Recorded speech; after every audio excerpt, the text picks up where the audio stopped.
broadcasting live from the Business Radio X studios in Houston, Texas. It's time for Houston Business Radio. Now, here's your host.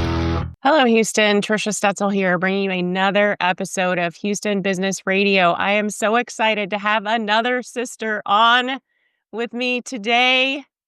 Dr. Madhuri Vasudevan is with me today, assistant professor of endocrinology at Baylor College of Medicine and the Michael E. DeBakey VA Medical Center.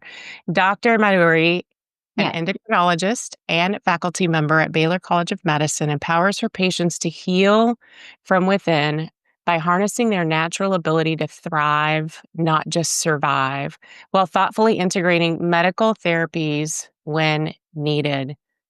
Dr. Madhuri, thank you so much for being on with me today. It's my pleasure. Thank you so much, Trisha. This is just an exciting opportunity, and I'm really grateful to have it. Thank you. Well, I'm so excited. So you and I met through Mel C. For the Six-Figure-Chicks book. And when we were all introducing ourselves, I said I was a veteran. You said I work at the VA hospital, and I knew immediately that I was in the right room. I'm so excited to have you on talking today. So tell us a little bit more about you, and then let's dive into what you're doing for your patients. Okay, wonderful. So, my background is I was born and raised here in Houston. I went to school here, undergraduate here, and some of the things I love to do as a child and still do is I love listening to music. I love dancing, all styles of dance, any kind of music you put on, I'm ready to jump up and down and have fun. Yes, exactly. I've made my best friends were through the medical school years and training and everything that followed. I have two kids and, we work here in the medical center. As a physician, I initially, in my medical school years of training, I was beelining it to cardiology. I was fascinated by heart and physiology and was sure I wanted to do that. And I had a very kind of pivotal experience in my second year of training where I met a young lady that was dealing with multiple chronic conditions that looking at her, and she and I were the same age, I thought to myself, what could have changed in her life that could have shaped her or directed her in a way to protect herself, to heal her body, and perhaps prevent the conditions that she was facing. And that really directed me and inspired me to pursue a fellowship training in endocrinology. So that's the study of diabetes, hormones, and metabolism. And after completing my training, I came back to the VA back in 2012. And I remember when I reached out to my chief at the time and I said, is there any job at the VA? Those are hard to come by, but could you tell me if there's anything? And he said, as a matter of fact, there's something about diabetes. And I said, sign me up. I'm ready. Pick me. And I was so excited when I got the job. I was the first person here at the Houston VA to create a dedicated insulin pump program. So that's my kind of clinical niche, is in taking care of patients that have diabetes that are on insulin pumps and devices that can help support their diabetes care, protect them from high and low extremes of blood sugar, and really help protect their organs over time. And I love what I do. And through that experience of starting these programs, what happens day to day during my practice is I talk a lot about food. I talk a lot about nutrition and lots of different questions come up that spurred my curiosity. So I started asking myself, let me learn a little bit about how food affects the body. And so that is my love, is how to help patients heal through nutrition, heal through holistic means, reduce their inflammation in the body, and use the medications that are there as life-saving measures. Wow. In a nutshell. Yeah, that's like a coconut shell. That you do so much in all of the communities that you're supporting and with your patients. And thank you for being such an amazing human being, number one. And then, of course, as a physician, helping people. And I love that you're talking about food because when we take care of our bodies are amazing machines, right? And they can heal themselves in a lot of cases when we're feeding them the right food and nutrition. Yeah. Oh my gosh, I love that. So one of the things, if it's okay, I'm going to kind of pivot to you. You're a physician. You work in multiple areas. You have two daughters. You have a lot going on in your life. So how are you able to set boundaries, or how do you learn, or have you learned to really set boundaries in the work that you're doing?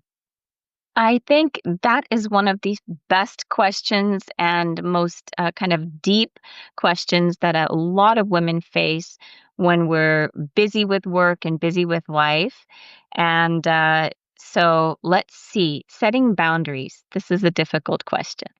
Um, from the time I was a kid and through my training years, the recurring theme is if somebody says, do something or asks me, I say, yes. How much? How high? Yes, I can do it. Um, and the same work ethic has applied as I started my job here 13 years ago. Of course, there's a sort of a demand that you prove yourself in the beginning and that you demonstrate your productivity. And I took that to kind of an nth degree. So early in the course of my training, and really I would say up until just about a year ago, I had not learned effectively how to set boundaries for myself. And as a result, I started adding so many tasks to my plate that I became exhausted. Um, and just to share, so my husband is a pediatric surgeon, and about a year and a half ago, he came home one day and he said, you work so many hours and you're up so many nights that you get less sleep than he does.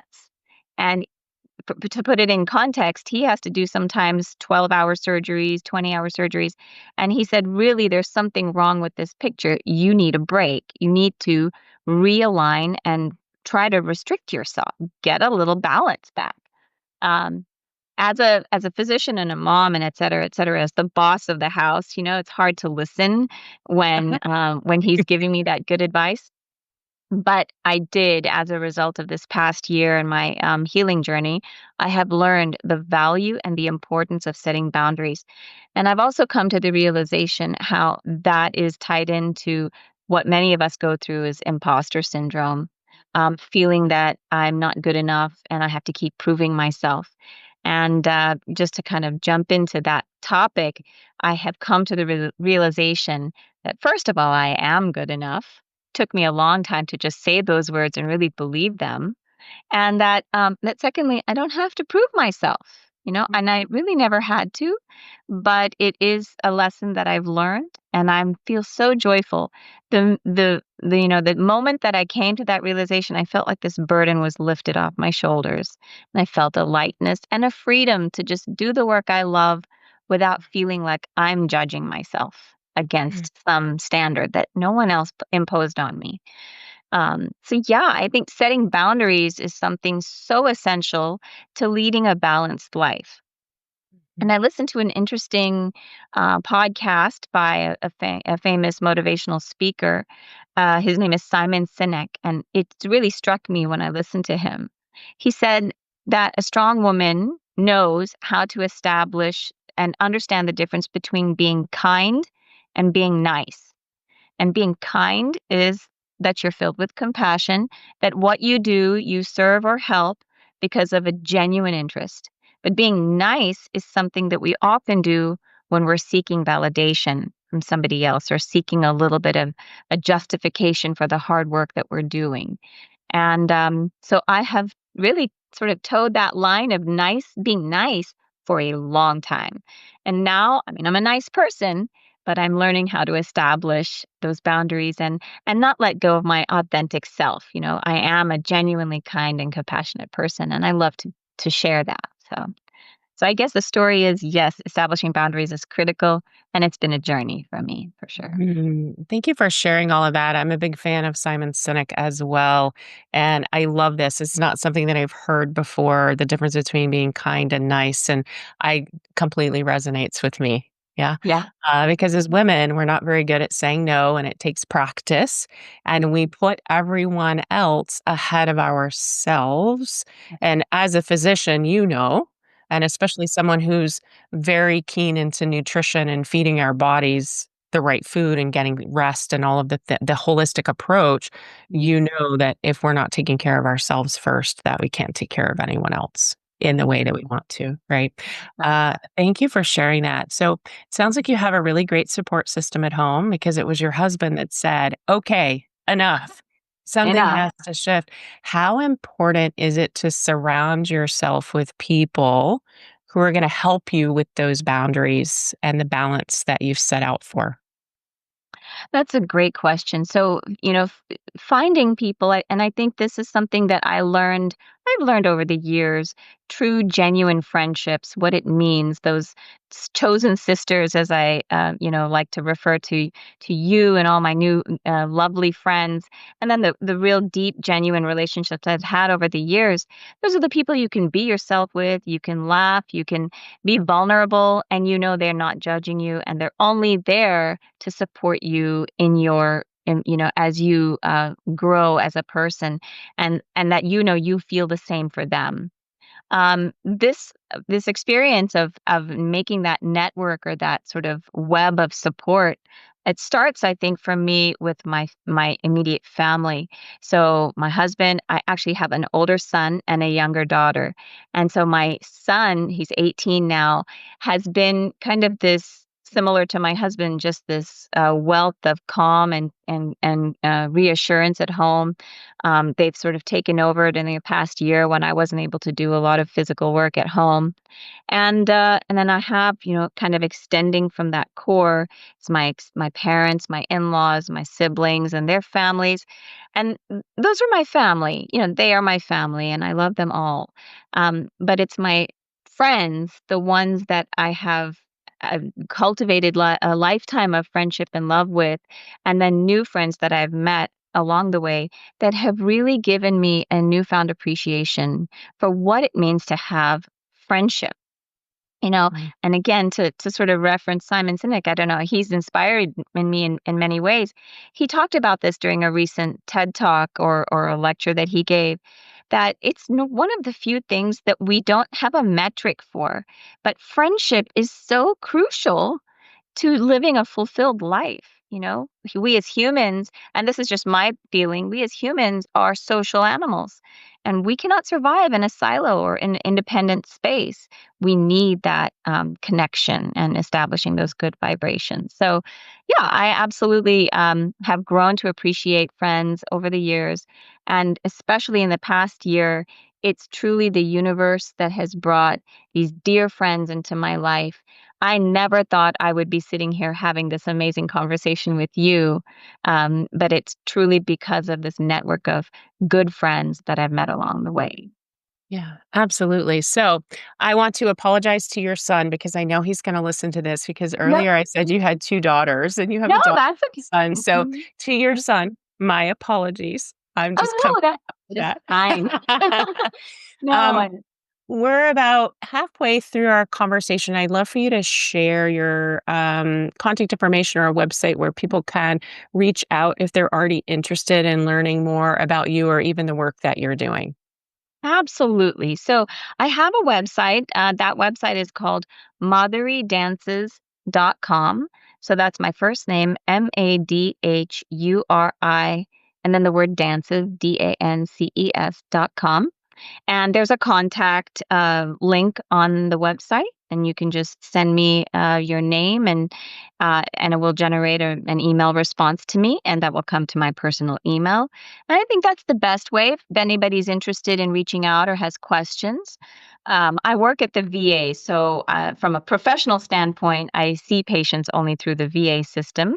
I teach at Baylor College of Medicine and have the opportunity and privilege to teach the students there and residents and fellows in training. But the best way for anybody kind of outside of that sphere to reach me is probably through the website. Beautiful. Thank you so much. So, since you brought it up about dancing, you mentioned it a little bit earlier, and it's also in the way that we should be contacting you. Sure. I understand that you're, and we talked about this before we started recording, that you're really tuned into the power of language and even the nonverbal communication or cues. Can you talk more about that? Absolutely. Sure. I'd love to. So, from a very young age, about five or so, I was given the opportunity to learn Indian classical dance. And Indian classical dance is this beautiful art form, age old tradition of storytelling. But a lot of the storytelling is not just acting out the words, but it's expressing it through your face, through your hands. So I found myself as a little girl just entranced by the storytelling aspects of Indian classical dance.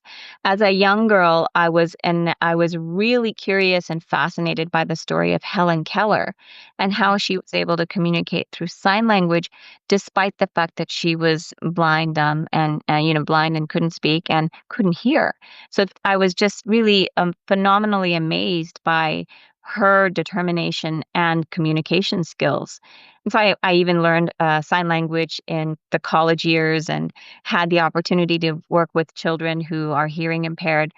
And again, over the years, it's just been something that I feel connected with, and that is how to communicate with somebody or learn from them some of their nonverbal cues. So, for example, if I'm seeing a patient in clinic and they maybe feel a little bad about something in their life, I will look at their body language and ask, tell me what's going on, even if it has nothing to do with the reason that I'm seeing them, because I'm really invested in my patient as a whole, not just getting through the visit and let's adjust some medications and see you in a couple of months.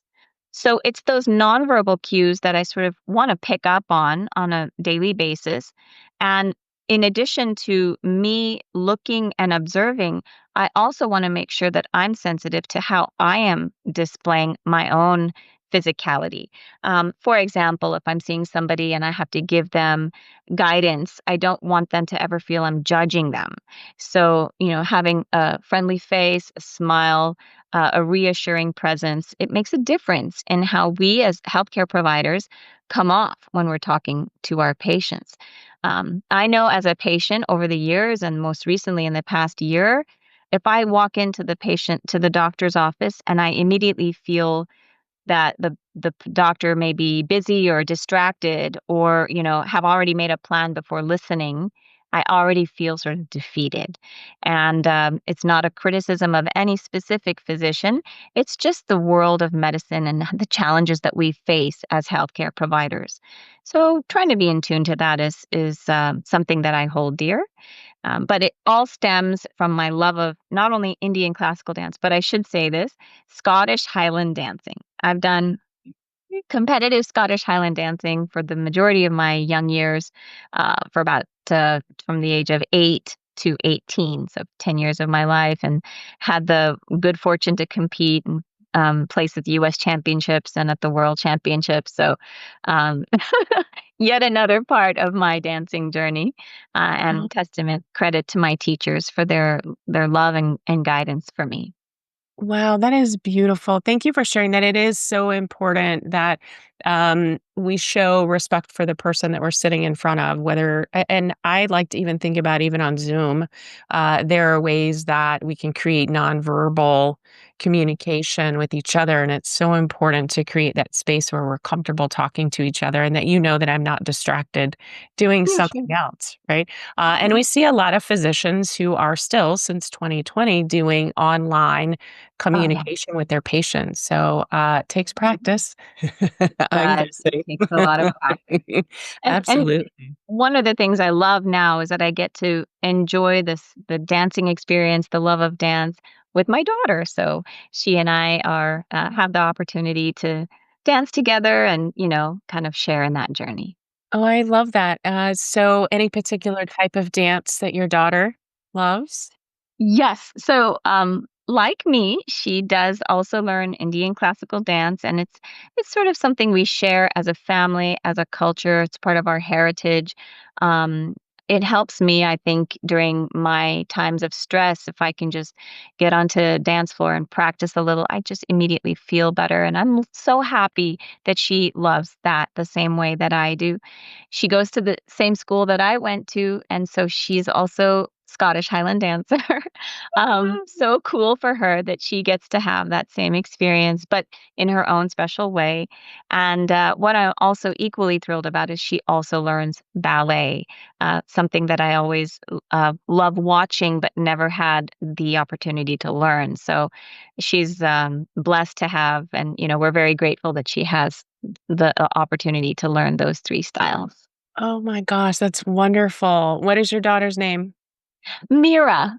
Mira, that's beautiful. Thank you for sharing all of these amazing things about you. And I want to bring up one more amazing thing about you. Uh, A published author for Six Figure Chicks, Houston Volume 1. How exciting is that? so So exciting. I know, me too. Here's what oh, and by the way, anybody who's listening or watching this, you can go and get your copy. The e-version is already out, and the hard copy or softback copy will also be following that. You can find it on Amazon. So go to Amazon and look up Six Figure Chicks Houston, and you can read 17 amazing stories. So, number one, how did you meet Mel? And number two, why did you decide to say yes to this opportunity? Wonderful. This has been the most fun adventure I have been on in so long. And so, question one, how did I meet Mel? So, in the early part of, I'm sorry, in the fall of 2024, that is this past fall, I had to take an extended leave of absence from work for a health crisis. I Mm. ended up having this debilitating inflammation that was causing some debilitating physical limitations, so much so that I couldn't walk, couldn't really move. Um, and it took a couple of doctors and discussions to realize what was going on with my body. And again, my body was talking to me, sort of screaming at me, telling me to take a break. So around August is when I decided to take an extended leave of absence from work, not really knowing when I was going to go back to work. And by about December, I started to feel, um, thanks, with for a variety of reasons and with God's grace, I started to feel better to the point that I could start walking again and moving again with ease. Um, and I have been part of this beautiful group of women in Houston. It's called a collective, and the collective is one of the founders of the collective, and she and I have known each other through dance, interestingly, enough. And so she reached out to me and said, "Hey, come and join this group." And the first several sessions, as I was joining, it was very difficult to get there to sit and be a part of the sessions, but it gave me the opportunity to meet these beautiful women and to listen to their stories. It had nothing to do with me and everything to do with the group. I think it helped me to sort of disconnect from my pain and difficulty and really appreciate the beauty of these wonderful women. It was through one of those women, Julie Flowers, who is also a published author in our book, that she connected me to Mel. And so Mel then reached out to me and said, "Hey, would you be interested in writing a chapter for this book?" In the beginning, I thought to myself, what would I write about? I have lovely experiences that I would love to share, exciting experiences from work. But the thing that was 100% in my mind was my healing at the time. And so I agreed to write it because I thought I would benefit from the process of writing down what was going on with me and how I'm processing it. How am I recovering? what is my vision of the future of my complete recovery and total healing. And so I said, I'm going to do this as an exercise and put it out there. Once I finished writing the article or the chapter, I really felt this new feeling that I wanted to share it with so many women, that so many people are going through something. Maybe it's not the same condition that I went through. It might be an emotional roller coaster or psychological or another physical ailment, or maybe just business related, work related, family related, any aspect of our lives that we're challenged by. And I felt that the lessons I've learned were universal lessons that I thought would apply to all of my chosen sisters and women that I wanted to share. So it came from a place of healing. I felt very vulnerable in the beginning exposing myself like that, but now I feel content knowing it's out there as a tool for any woman who's looking to recover.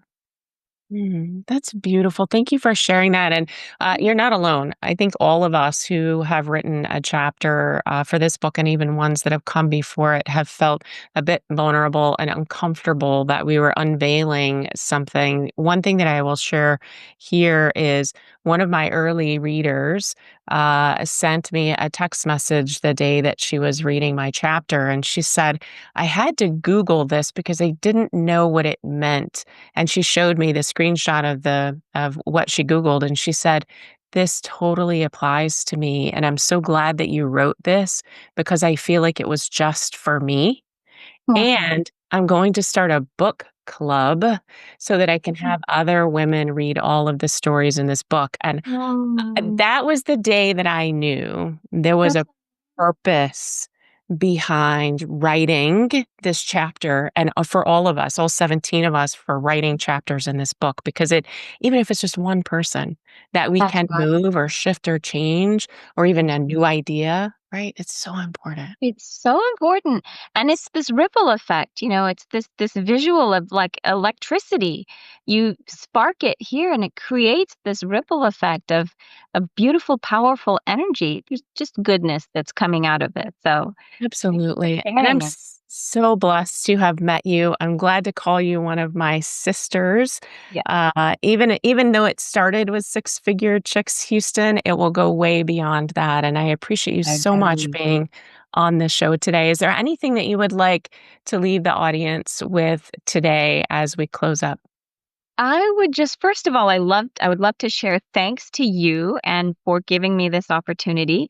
It's wonderful to share this platform with you and something that's new for me. This is the first time I'm doing this kind of interview. For your viewers, I would say believe in yourself. Believe in the goodness that's within you. Know that it's there, no matter what you're struggling with, no matter what's going on, and believe in that innate strength that you have.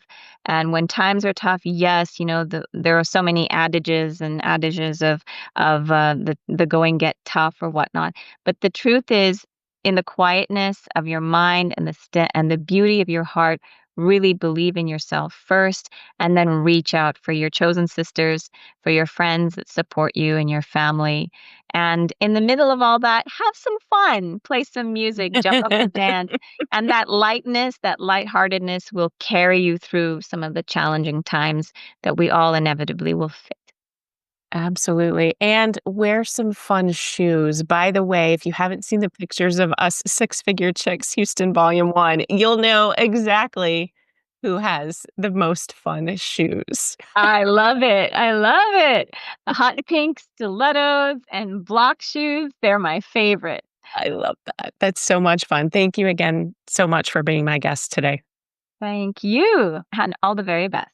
Thank you. That's all the time we have for today. If you found value in this conversation that we had today, please share it with a fellow entrepreneur, a veteran, or Houston leaders that are ready to grow and learn something new. Be sure to follow, rate, and review the show.